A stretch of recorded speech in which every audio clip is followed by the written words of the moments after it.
Before there were superhero films, there were don't get mad get even films. You might say that the two genres have nothing to do with each other. But in the early to mid-70s, when the revenge film as we know it was coming into being with Dirty Harry, Walking Tall, and Death Wish, part of the premise of the new pulp righteousness was that a man who seethed softly and carried a big weapon to cleanse the streets of scum had the kind of invincibility we now associate with demigods in spandex. The revenge genre, which could also be called the defend yourself because no one else will genre, became a mythology, a fusion of lone wolf western nostalgia and right-wing nihilism that any actor with a muscle mass and the right scowl could plug into.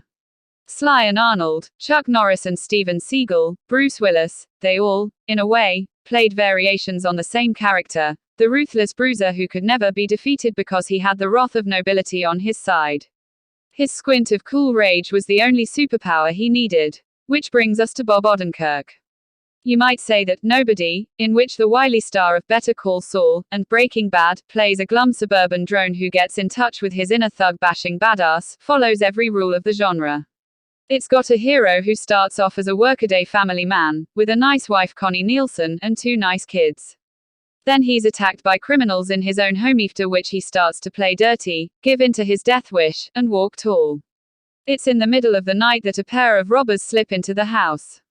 Odenkirk's Hutch Mansell, hearing noises, goes downstairs to investigate, and there's a scuffle. But it's between his teenage son, Blake Gage Monroe, and one of the intruders. Hutch, holding a golf club for protection, can't bring himself to use it.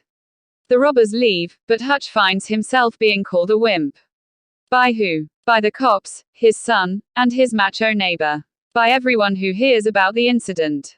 We think we're watching a movie about a paragon of middle-class mildness, like Bryan Cranston's high school teacher in Breaking Bad, or Bronson's architect in Death Wish, who's about to tap into something he has never felt before.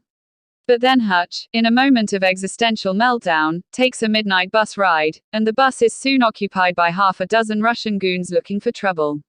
Hutch takes the handgun his brother gave him and pointedly drops the bullets out of the chamber and onto the floor. He then takes on the entire gang with his bare hands and a blade or two, introducing the fight with the Eastwood-worthy line, "I hope these assholes like hospital food." Moments later, Hutch walks away, bruised but unbowed, and his victims are indeed headed for the hospital. How did this happen?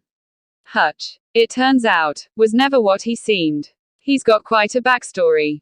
And Nobody isn't the movie it seemed either. It was directed by Ilya Naschella, the audacious punk video auteur who has made just one previous feature, Hardcore Henry, 2015, a spectacularly grandiose and innovative sci-fi noir action thriller done almost entirely in one shot, all from the point of view of its cybernetic hero. I found it at once annoying and amazing, and Nobody proves again that Naschella, born in Russia and raised in London, may be as far as you can get from a psychological realist. The spirit of Sin City graphic novels and first-person shooter video games flows through his blood, but he's a born filmmaker. Nobody is a thoroughly over-the-top and, at times, Looney Tunes entry in the live and let die vengeance is mine genre. Is it a good movie? Not exactly. But its 90 minutes fly by, and it's a canny vehicle for Odenkirk, the unlikeliest star of a righteous macho bloodbath since Dustin Hoffman got his bear trap on in Straw Dogs. With his nadishly parted receding hair, a fisher's voice, and crestfallen air, Odenkirk could be the gloomier brother of Steve Carell, and you may wonder how we could start to buy him as the scariest person in the room. But Hutch possesses not so much brute strength as a certain deadly secret training and mad skill, and Odenkirk shows you how the payback brings him back to life. He'll need every bit of that skill, too. One of the thugs he damaged is the brother of Yulian, a Russian mobster played by Alexei Serbyakov from Leviathan, with a fearsome magnetism that's at once authentic and operatic. He's like the Frankenstein's monster of hard-partying hooligans.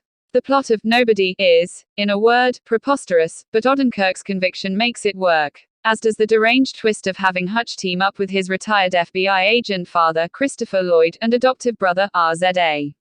The movie is all about how Hutch, beneath his safe and colorless life, has to get back in touch with who he really is. And maybe that's a metaphor for the way a lot of middle-class nobodies feel. It would be overstating things, though, to push the meaning of a thriller like this one too far. It's just a cardboard fable. But when the ultraviolence erupts, the movie pops.